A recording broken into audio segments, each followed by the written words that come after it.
America വീണ്ടും ഒരു അടച്ചുപൂട്ടലിന്റെ വക്കിലാണ് എന്ന് നമുക്ക് എല്ലാവർക്കും അറിയാം. ഇപ്പോഴിതാ ട്രംപ് ഭരണകൂടത്തിനെതിരെ അമേരിക്കയിൽ വലിയ പ്രതിഷേധങ്ങൾ വ്യാപിക്കുന്നുവെന്ന റിപ്പോർട്ടുകളാണ് ലഭിക്കുന്നത്.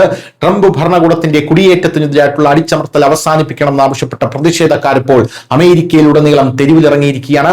ബാനറുകൾ ഉയർത്തിപ്പിടിച്ച് ഒരേ സ്വരത്തിൽ മുദ്രാവാക്യം വിളിച്ചുകൊണ്ട് ICE ഔട്ട് എന്ന വാചകം ഈ വാരാന്ത്യത്തിൽ രാജ്യമെമ്പാടും ഇപ്പോൾ പ്രതിധ്വനിച്ചിരിക്കുകയാണ്.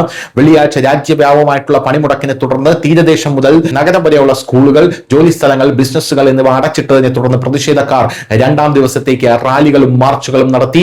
ശനിയാഴ്ച പ്രകടനങ്ങൾ ആരംഭിച്ചപ്പോൾ പ്രാദേശിക ഉദ്യോഗസ്ഥർ ഔദ്യോഗികമായി സഹായം അഭ്യർത്ഥിച്ചിട്ടില്ലെങ്കിൽ ഡെമോക്രാറ്റിക് നേതൃത്വത്തിലുള്ള നഗരങ്ങളിലെ പ്രതിഷേധങ്ങളിലോ അസ്വസ്ഥതകളിലോ ഇടപെടരുതെന്ന് ഹോംലാൻഡ് സെക്യൂരിറ്റി സെക്രട്ടറി ക്രിസ്റ്റി നോമിനോട് നിർദ്ദേശിച്ചതായി പ്രസിഡന്റ് ഡൊണാൾഡ് ട്രംപ് ഇപ്പോൾ പറയുന്നുണ്ട്. അലക്സ് പെട്രിയുടെയും റെനി ഗുഡിന്റെയും കൊലപാതകങ്ങൾ കുടിയേറ്റ നിയന്ത്രണത്തെക്കുറിച്ചുള്ള ദേശീയ സംഭാഷണത്തെ മാറ്റിമറിക്കുകയും സമീപ ദിവസങ്ങളിൽ വൈറ്റ് ഹൌസിൽ നിന്ന് ഒരു സ്വരമാറ്റത്തിന് കാരണമാവുകയും ചെയ്ത മിനിയാപോളിസിനോട് യുഎസിലെ പ്രധാന നഗരങ്ങളിലെ ആളുകൾ ഐക്യദാർഢ്യം പ്രഖ്യാപിക്കുന്നത് തുടരുകയാണ്. Minneapolis, New York, Los Angeles, Portland, Austin തുടങ്ങിയ നഗരങ്ങളിൽ വെള്ളി, ശനി ദിവസങ്ങളിൽ പ്രകടനങ്ങൾ നടന്നുവെന്ന റിപ്പോർട്ടാണ് ലഭിക്കുന്നത്. ട്രംപിന്റെ കുടിയേറ്റ നയങ്ങളെ വെല്ലുവിളിക്കുന്ന നിരവധി നിയമ പോരാട്ടങ്ങൾ കോടതികളിൽ തുടരുകയാണ്.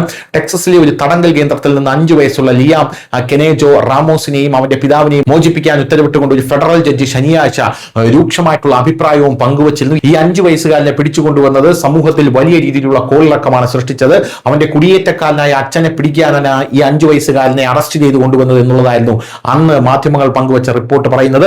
ഫെഡറലുകൾ ഉപയോഗിക്കുന്ന കടുത്ത ഇമിഗ്രേഷൻ എൻഫോഴ്സ്മെന്റ് തന്ത്രങ്ങളെക്കുറിച്ചുള്ള വിമർശനത്തിന്റെ മറ്റൊരു പ്രധാന പോയിന്റായി ലിയാമിന്റെ തടങ്കൽ മാറി. ഇത് കമ്മ്യൂണിറ്റി അംഗങ്ങളിൽ നിന്നും ഉദ്യോഗസ്ഥരിൽ നിന്നും ഒരുപോലെ വർദ്ധിച്ചു വരുന്ന പ്രതിഷേധത്തിനും കാരണമായി. അതേസമയം ഇരട്ട നഗരങ്ങളിലേക്ക് ആയിരക്കണക്കിന് ഏജന്റുമാരെ അയച്ച ഫെഡറൽ ഇമിഗ്രേഷൻ ഓപ്പറേഷനായ ഓപ്പറേഷൻ മെട്രോ സർജ് നിർത്തലാക്കാനുള്ള മിനസോട്ട, സെന്റ് പോൾ, മിനിയോപോളിസ് എന്നിവയുടെ അഭ്യർത്ഥന മറ്റൊരു ജഡ്ജി നിരസിക്കുകയും ചെയ്തു. News desk Malayalam.